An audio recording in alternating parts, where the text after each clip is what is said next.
Hello and welcome back to my YouTube channel. My name is Winnie-Moses. Some of you remember me. I shared my journey with you on my teacher training program in England and how far it's been. And I can remember my last upload was about me getting my QTS. And so you haven't heard from me anymore to know what next. Where has she been? Where did she run to? Did she change her? Did she change her field? Where is she? What has she been up to? I really want to thank those of you who have sent me an email to ask, where have you been? What's the update? Thank you so much for rooting for me. Thank you for the support. Thank you. Thank you. So it's story time. So I believe sharing this would help anyone out there who's on the same journey or who's considering to apply this route, to see, to take one or two things to get ready and to learn from my experience. Because basically that was why I started the YouTube channel, when I started my training. So how long has it been now? I got qualified December 2023, and this is me making this video in 2025. Where have you been? What has been going on? So I'm going to try to share as much as I remember of how it's been. So after I got my QTS December 2023, I went into supply teaching. So what is supply teaching? Supply teaching is where you can go to schools and teach the children. You can only teach if you have a QTS. So with the QTS, I was going to schools. Some schools were fair. I was in the far north then. It was about 150 for a day because you have your QTS, and I think it might be more if you have an experience or something. So that was how the journey started.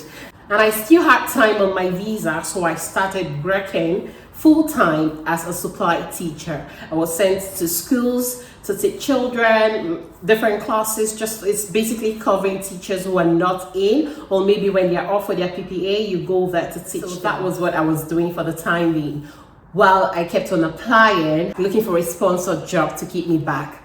How was the journey? If you can remember, if you watched the previous videos, I mentioned that as a science teacher, a math teacher, it's very easy to get a sponsored job. But as a primary teacher, which was what I got trained in, it's very difficult. So I'm still looking out to know if there is anyone who has got that. Please, if you know anyone who has got sponsored as a primary teacher, please do well to share so that other people can, learn or pick out. So you're going to be taking lots of lessons from this video if you are interested in teaching in England or you're already on that journey. So when I started applying for jobs, I went to gov.uk website, TES. I'll share some of these links where you can find jobs. My new term. So it's written there, if a job is coming with a visa sponsorship, they do well to indicate it. Visas can be sponsored. So I try to narrow down my search to those that required visa sponsorship, because that was what I wanted. And remember, when you qualify as a teacher, you need to do what we call 2 years ECTS,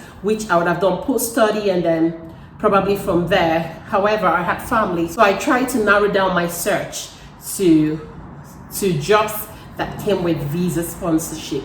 But the thing is, if you want to apply for jobs that come with visa sponsorship, it's very minimal in the north where I stayed. I stayed in Sunderland.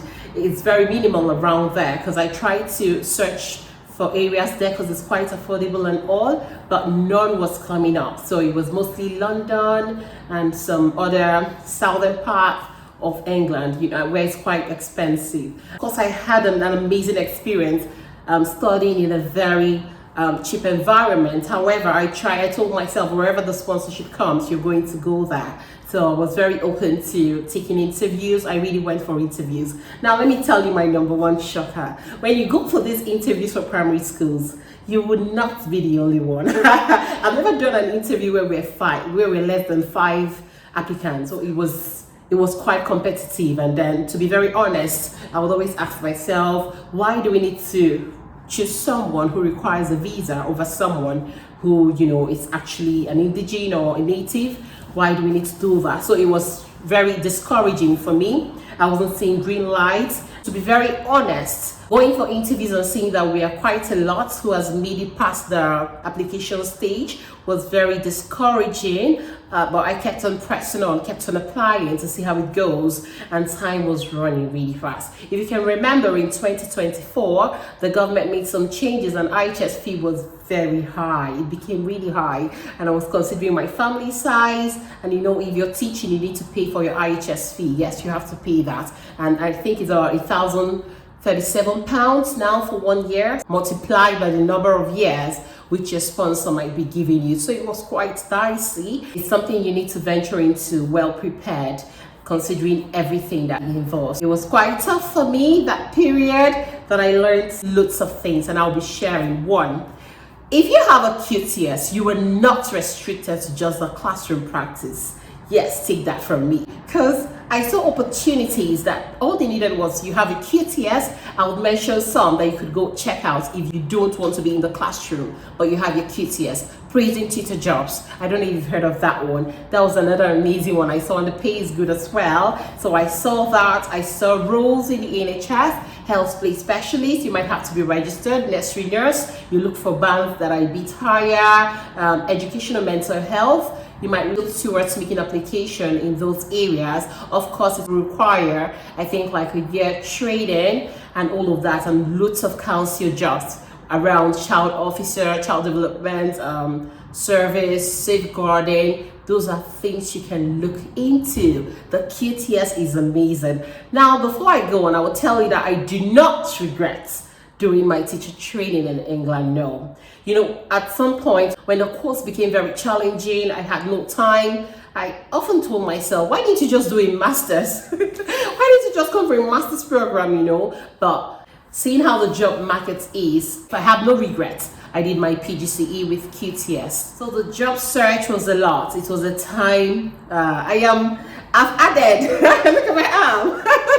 It was a lot. I got drained. I was like, why do I have to go through all of this after the tough time studying, and now it's time to just get a job. I have a friend who I started this program with, and she got into early years teaching and had never considered that because I was more confident with the 5 to 7 years. I was particularly interested in doing the primary section, like from 5 years to 11. But when my friend shared her success story and how she got a sponsorship with an early years, by all means, I thought to give it a try, and I went in for it. And gladly, I got a company that employed me as an early years teacher. So that's the job I'm doing now. I'm currently an early years teacher. Now, there are lots of things in between. There are lots of things. I'm very grateful. I'm very grateful that first I've got what I wanted. Most of all, that I am still working with children, because I can't see myself doing any other job. But if I can do any other job, but it has to revolve around children. So I'm super grateful I still have the opportunity to work with children, although I would have preferred year 1 to year 6, but that's okay. I'm the preschoolers and I am loving it. So the company that employed me, they're super amazing. They were able to support my relocation because I had to move to an expensive city. You don't want to guess where, but definitely not London. I would usually think that London was the most expensive place, but nah, there are places that are quite expensive. So besides how I feel about moving to an expensive area, I am super grateful. And the company has been so amazing because they took care of my relocation package and they supported my visa. They paid, I think, about 50 to 70% of my IHS and all of that on a 5-year sponsored visa, and it's been so good. So I've been 6 months on the job. That's why I'm sharing it now, so that everything I'm giving out will be so unique, because it's more like you've tested and now you can actually share. That's the update. And what do I have to tell you? Go for it. Don't try to restrict yourself with areas. I know you might be searching right now. Try to widen your search. You shouldn't just be around the northern area. Places are very affordable, it's important, but so you can just spread your wings and fly, and then be open. I've mentioned some opportunities. I think I will take time to talk about other jobs that I got. In all, I got 5 jobs because of my QTS outside of the classroom. So maybe I'll take my time and share some of them so that if you're interested, you could look towards that area. It might just fit what you want, and then we keep going. I am currently learning to relearn because my training was in the primary, but now I'm working with the early years. So I'm trying to, like, put bits and take some out. I'm actually on personal development. I'm doing lots of training. I'm enjoying it. I never thought I would love that age group, and that's where I am, and I'm loving it. I can't wait for what the future holds. So if you've been in any doubt and you've been waiting to hear if it's worth it, I can tell you for free, please do that course. Do that course, especially if you're for science and physics. Please do the course and get on it. It's super amazing. Thank you so much. Ask all your questions. I'll try my best to respond to your questions on anything you're not clear about, but I just wanted to keep you updated on where I am now. So yes, I am on a sponsored visa as an early years teacher.